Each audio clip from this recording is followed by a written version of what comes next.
De plus en plus de gens sont prêts à payer de leur poche pour avoir accès à un médecin. C'est que les médecins de famille se font rares et même les cliniques privées ont de la difficulté à en recruter.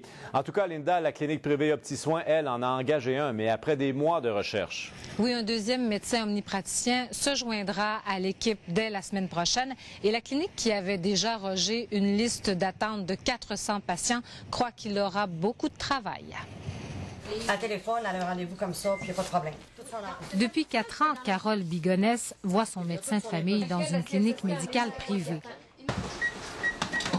Elle est prête à payer pour avoir un rendez-vous plus rapidement. C'est ça, c'est un choix, là. Je veux dire, c'est pas pour choquer personne, mais c'est quand on peut, pourquoi pas en profiter. Pour répondre à une demande croissante, la clinique privée OptiSoin tentait de recruter un deuxième médecin depuis des mois. Après 16 ans de pratique dans le public, Martine Lefebvre a décidé de faire le saut dans le privé. Faire partie d'une clinique privée, c'est un beau défi. Mais ce qui m'a amené le plus ici, c'est la qualité de vie, parce que c'est un horaire qui peut être adapté, c'est un horaire souple, la liberté de pratique aussi rentre en ligne de compte.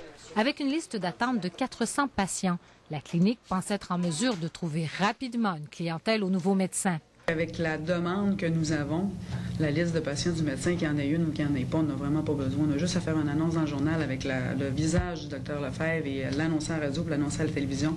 Puis demain matin, le téléphone sonne, puis ça fait la ligne au comptoir. Parce qu'on a des téléphones tous les jours.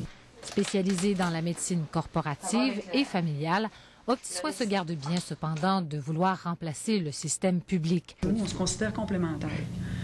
On est dans le privé, le client il fait un choix. Nous, on ne va pas le prendre chez lui à la maison, dire, regarde, vous devez absolument venir chez OptiSoin, vous ne pouvez pas aller à l'hôpital. Non, on ne fait pas ça.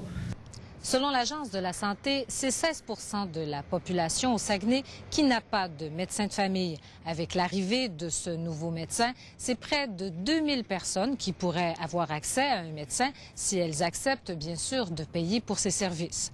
Linda Bergeron, Radio-Canada, Saguenay.